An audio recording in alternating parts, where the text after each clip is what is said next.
When you think of a Muslim woman, what comes to your mind? Since hijab has become such a big part of a Muslim woman identity, one must imagine that it has to be very clearly documented in Quran addressing Muslim women to wear hijab. So in Quran, how many verses actually address Muslim women and tell them to wear hijab? Can you guess? The number is 0.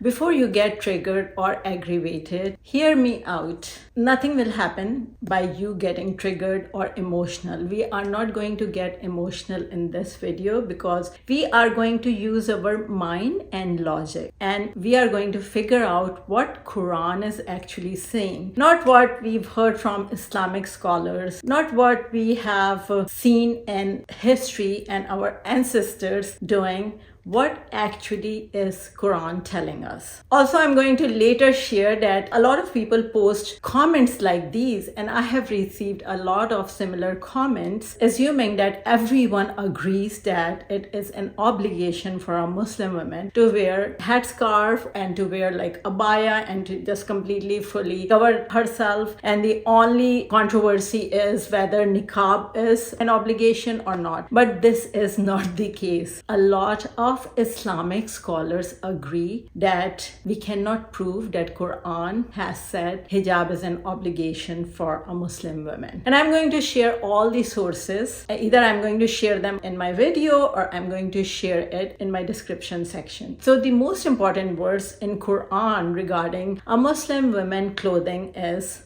this. There are 2 verses in Quran that addresses Muslim women clothing, and the third one addresses only Prophet Muhammad's wife's clothing. So we are going to discuss both those verses. The first and most important one is from Surah Al-Nur. In that surah, Quran addresses men first and then it comes to women, and it says this: "And tell the believing women to lower their gaze and guard their private parts, and not expose their beauty except what is normally apparent, and to cover their bosoms with their humor." So clearly, after reading this, one comes to this conclusion. So this boy, who is Christian, I believe, and has read all the Quran, and then asks Muslim women this question: why do Muslim women wear the hijab over their head? And why do they cover up? What is the reasoning for that? I did read the whole Quran, and I don't remember it saying that women should be covered up. Is that in the Quran? So this is the question most people have when they read Quran, as long as they are not biased and they haven't heard things from their family or previous generations, because in Quran you cannot find a single verse telling a Muslim woman to cover her head. So I know a lot of you will have objections to what I'm saying, but hear me out more. First, I'm going to share something that one of the very famous Islamic scholar is saying, and a lot of Islamic scholars who believe that hijab is an obligation say things similar to this. So let's watch. These people are people who have never read the Quran. It's right there in front of them, black and white. It's right there. But hijab itself as an injunction, because it's in the Quran and it's very direct and explicit. If we go back to the Quran, we find that the Quran is very specific. A lot of people like to make the argument that it's vague. With regards to hijab, it's specific. How is it specific? Because it clearly doesn't say anything about head covering. These scholars say that humar means piece of clothing, and at that time, humar, like in ancient Arabic times, humar means headscarf. And they say that it is already known that women are wearing headscarf, and that's why in Quran it just tell them to cover their bosoms or cleavage area with their headscarf. So I'm going to explain why this theory has a major loophole. Quran, only the wives of the Prophet ﷺ have to enforce that type of hijab. As for the headscarf, the Quran references this with the term khimar. With the term khimar. وَلْيَضْرِبْنَ بِخُمُرِهِنَّ عَلَى جُيُوبِهِنَّ. Let them wear their khimar, khumur, plural of khimar, over their juyub, which is their bosoms. Their scarves should cover their chests as well. Again, the verse didn't say the khimar should cover the chest as well. Like little addition of words can change the whole sentence, but still there's a very major loophole in this theory, and I'm going to share later. So like he said, I can read Arabic, but I don't understand Arabic very well. So like he said, the term that is used in this verse is juyub, and it means cleavage. So it's very understandable why Quran would be very specific for women to cover their cleavage. Very understandable, right? It didn't say to cover private parts. It said guard or preserve your private parts. So it has a different meaning. It is telling women to guard your private parts and to cover your cleavage. So let's hear his explanation, and then I'm going to react. Because the women of Jahiliyyah, by the way, they would wear headscarves, by the way. The women of Jahiliyyah Exactly. would wear a headscarf. Every respectable, dignified lady would cover her hair, just like in America 100 years ago. Impossible for a dignified lady. Only the peasants and the rural people without money, without education, they would be without. And the same in Arabia. Every single lady of respect and of middle class. That's it. They were wearing headscarf before Islam. It was part of their culture. And the way they were wearing headscarf was they were putting headscarf in the back. They were not covering their cleavage. And he's going to share. But, just like in America as well, the headscarf would be thrown back and the dresses get lower and lower. You get the point, right? So Allah subhanahu wa ta'ala said, no. When you wear the headscarf, cover the bosom. No, Allah subhanahu wa ta'ala didn't say when you wear the headscarf. It just said cover your bosoms with your headscarf. That's my point, that headscarf was part of their culture. Quran did not say anything about wearing headscarf or not wearing headscarf. It says to cover your cleavage, since they were already wearing headscarf to cover their cleavage. And then later on, a lot of different scholars said that you don't have to cover your chest area with khumar. Any other piece of clothing is suffice, because the emphasis in this verse is to lower your gaze and to guard your private parts and to cover your cleavage. Headscarf was part of a culture. Even Christian women were wearing it. Muslim women were wearing it. Even American women wear it, like he said 100 years ago. And seems like it was part only like dignified, educated, middle class women were wearing it. So it seems like it was a status symbol. Other women who were not middle class, who were not educated, they were not wearing it. So why Quran didn't address those women? Why it didn't say it's for all the believing women to start wearing headscarf or start wearing khimar and start covering your chest area? But it didn't. It just said use khimar to cover your cleavage. So it is very specific. This is the most important verse, and we are going to discuss the other verse also. Before I go to the next one, I want to summarize the logical interpretation of this verse is to be modest,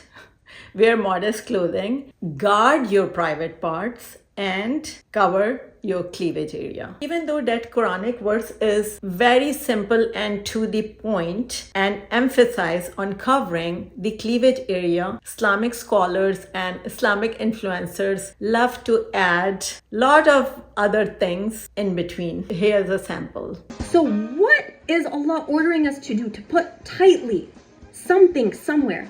بِخُمُرِهِنْ. There's no mention of putting anywhere tightly. That be a part of khumurihin. And it didn't say a part of khimrihin, it just said khimar. That's all. Adding things completely changed the essence and meaning of a Quranic verse. And this is the interpretation of the same words done by a very famous Islamic scholar. And you can see how many things are added in the paragraph that has completely changed the verse. And this is another female scholar slash influencer who's always talking about hijab. And let's see what she added. And Allah said, tell them, يَضْرِبْنَ, bring it tight. Let this touch this. So again, in Quran, it did not say bring it tight and let it touch this. Reason I'm sharing all this is that how a Quranic verse, very clear, is completely changed by different interpretations. But we have to stick to Quran because Quran is the ultimate guidance. And the thing is that a lot of time culture and religion is mixed. So it seems like head covering was part of Arabic culture. Quran didn't put emphasis on head cover because they were already wearing it. It put emphasis on covering cleavage and covering your private parts and guarding the private parts. And of course, for both men and women, to lower your gaze. And it says lower your gaze. It doesn't mean that you don't even look at someone when you are talking to them. Lower your gaze means that you are not fantasizing about them. You are not checking them out up and down, because that is a part of temptation. Islam teaches discipline, and not only Islam, all religions teach discipline. Just like that, Islam is teaching discipline too. So with gaze, if you are checking someone out, if you are fantasizing someone, it is just the first step in going to the wrong direction. And if a Quran meant to say that all Muslim women should be wearing headscarf, then it should have said all Muslim women should start wearing khimar, because seems like not all Muslim women were wearing it. And the second verse addressing Muslim women clothing came upon a time when Muslim women were going out on fields and in woods to defecate at night because there were no bathrooms in the house. I believe there was one time that I don't recall the whole story, but I'm going to attach a TED talk in description, and that clearly explains the entire history why this verse was delivered to Prophet Muhammad. Is because one of the lady was kind of harassed, or one of the guy was watching her defecate, and I know it's very gross, but it did happen, and that's why this verse was delivered to Prophet Muhammad. And this is also called jilbab verse, because now no one even know what is jilbab, but they say it is some form of outerwear like a trench coat. And Quran addresses Prophet Muhammad, "O Prophet, tell your wives and your daughters and the women of believers to bring down over themselves their outer garments. This is more suitable that they will be known and not be abused." Again, no mention to cover your head or what parts of your body you should cover and how you should cover. It's just like you should put an outerwear so you are not abused. It is more suitable for you. I'm not the only one with this point of view. There are Islamic scholars who believe that hijab is not an obligation. We cannot prove it logically just by reading Quran. In my opinion, it seems more cultural. It seems more Arabic. Seems like Arabic culture was always wearing it, and that's why we see more even now in Arabic Muslim countries. Like Pakistan is also a Muslim majority countries, but hijab was never mandatory, and a big majority of women do not cover their head. So it seems very cultural, and it was just made part of religion. So the interesting part is that this video is shared by the girl who's actually very covered herself, but that's very sweet of her, how non-judgmental she is, and she understands what Quranic sayings are. You're self-righteous and judgmental Muslims out there who's saying that wearing hijab is not a choice. You have to watch this very carefully. This is coming from one of the best scholars of Islam, Dr. Shabir Ali. And I love listening to him because he's not biased. And he's very logical and knowledgeable in regards to Islam. And the viewer is asking, is it equally as rewarding for a woman to cover her chest and other parts of her body with clothing other than a khimar while her hair shows?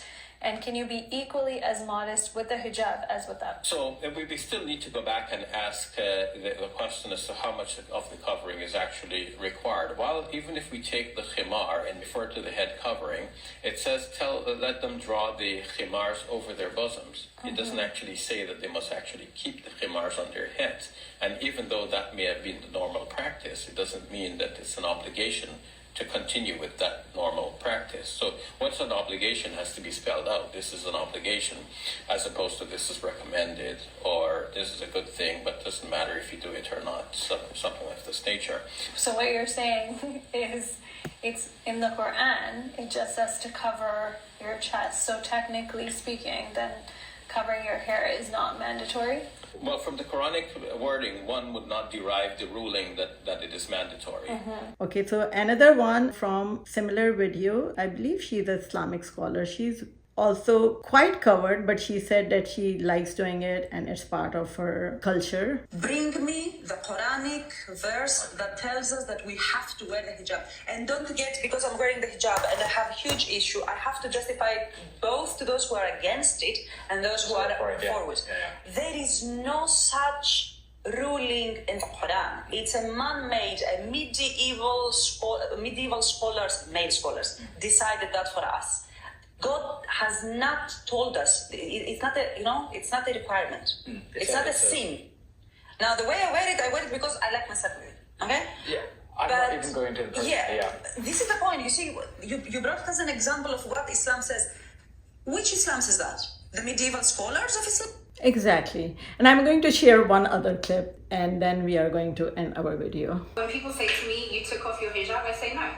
I don't accept that terminology. I don't accept the idea of like, I no longer wear hijab. I wear hijab 5 times a day when I pray. I wear hijab when I go to certain events. I may wear hijab again more consistently in the future. Hijab is still a part of me. And I don't accept this idea that it's either you're hijab or you're no hijab. We're all Muslim women, most of us at least, if you're praying, you are wearing hijab at some point in your life regularly. And so for me, it's more of a spectrum than a dichotomy. So that's how I see hijab. Like, I wear hijab and I feel I should be respecting. It's out of respect. Like, if I go to a mosque, if I hear someone is reading Quran. In Pakistan, if like an elderly person come, we would cover our head. It's just like out of respect. And of course, when we go to mosque, when we go to a funeral, we cover our head. And it will always be part of me. So stop telling me, my viewers, that either wear it the right way or not wear it at all. The right way is your culture, okay? How I am wearing is my personal preference and my culture. No one has a right to tell a girl, stop wearing hijab or wear it the right way or either wear it or not wear it at all. One of my viewers even told me to leave Islam because I am wearing hijab the wrong way. So people are just going way over like board using this hijab. So that's the reason I made this video, and please watch this video with your logical mind and keep your emotions aside. Whenever we talk about a Muslim women's clothing, a lot of Muslims get very, very emotional and then hate comes into play, judgment comes into play. I would love to hear your logical explanation and argument, but please don't put all those same verses and same like arguments and same things that I've heard 1 million times. Just come up with something creative and something more logical. I hope you like this video and I will see you next time.